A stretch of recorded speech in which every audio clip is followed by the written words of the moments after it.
పాకిస్తాన్కు చెందిన డాన్ పత్రికలో జనసేన అధినేత పవన్ కళ్యాణ్ చెప్పినట్లుగా వచ్చిన వార్తలు ఏపీలో బీజేపీ జనసేన వర్గాల మధ్య దుమారాన్ని రేపాయి. ఎన్నికల సమయంలో యుద్ధం వస్తుందని తనకు 2 ఏళ్ల ముందే ఈ విషయం తెలుసని పవన్ వ్యాఖ్యలు చేసినట్లు వార్తలొచ్చాయి.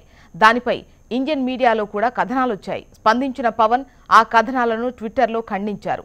తప్పుడు కథనాలతో దేశ ప్రజలను తప్పుదోవ పట్టించొద్దని జనసేన కూడా హెచ్చరించింది.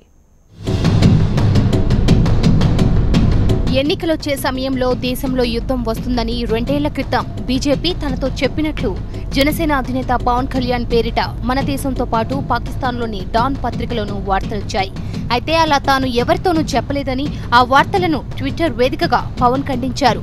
రాజకీయ విశ్లేషకులు, కొన్ని న్యూస్ ఛానల్స్ చెప్పిన జోస్యాన్ని తాను ఉదాహరించానన్నారు. తప్పుడు కథనాలతో దేశ ప్రజలను తప్పుదోవ పట్టించొద్దని ఇండియన్ మీడియాకు ఆయన సూచించారు.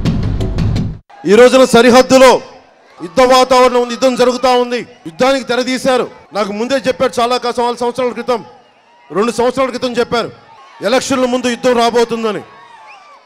అంటే ఎట్టి పరిస్థితుల్లో ఉన్నాయో మీరు అర్థం చేసుకోవచ్చు. యుద్ధం ఎలా వస్తుంది 2 ఏళ్ల ముందే తెలుసు అంటే నాకేం తెలుసు, నేను వింటానండి పాకిస్తాన్ వాళ్ళు మాట్లాడుకుంటా. చాలా మంది లేమన్ బ్రదర్స్ తాలూకు ఎకనామిక్ కొలాప్స్ ఉంది అని, ఫైనాన్షియల్ కొలాప్స్ ఉంది అనేది చాలా ముందు నుంచి చెప్పేవాడు. అలాగే ఈ పరిస్థితులు మన దేశంలో యుద్ధం రాబోతుంది అనడానికి ముఖ్యంగా చాలా మంది పొలిటికల్ సర్కిల్స్ లో మేబీ మీ అందరికీ తెలిసే ఉంటుంది, కానీ బయటికి రాదే, మీరు చదవాలి.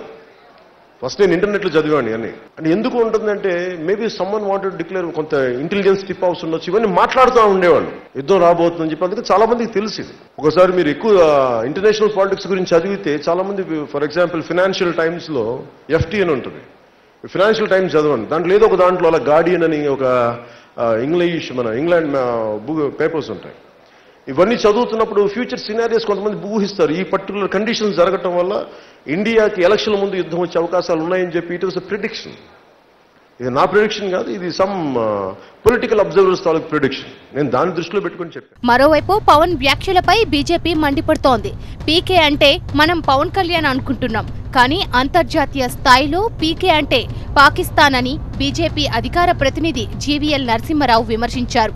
భారత్లోనూ పాకిస్తాన్కు హీరోలు ఉన్నారని, బీజేపీని దెబ్బతీయాలని చంద్రబాబు, పవన్ కుట్ర పన్నారని ఆయన ఆరోపించారు. జాతీయ భద్రతా వ్యవహారాల్లో రాజకీయాలు సరికాదని ఆయన హితవు పలికారు. ఆయన అందరం పీకే అని పిలుస్తాం. పీకే అంటే మనం పవన్ కళ్యాణ్ అనుకుంటున్నాం. అక్కడ పాకిస్తాన్ వాళ్ళు ఏదో మనకు సంబంధించిన మనిషి అని అనుకుంటున్నారు.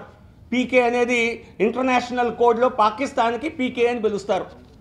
అది ఇంటర్నేషనల్ స్టాండర్డ్ ఆర్గనైజేషన్స్లో ఇచ్చినటువంటి కోడ్. మరి దాన్ని బట్టి ఈయన ప్రభావితం అయ్యారో, కేవలం అధికార దాహం కోసం ఇటువంటి జాతీయ భద్రతని, జాతీయ అభిమానాన్ని దెబ్బతీసే వ్యాఖ్యలు దయచేసి ఎవరూ చేయొద్దు. మొత్తం మీద పవన్ వ్యాఖ్యలపై జనసేన వర్సెస్ బీజేపీలో యుద్ధం మొదలైంది. మరి యుద్ధం ఆగడానికి దారేది అన్నది అంతు చిక్కని ప్రశ్నగా మారింది.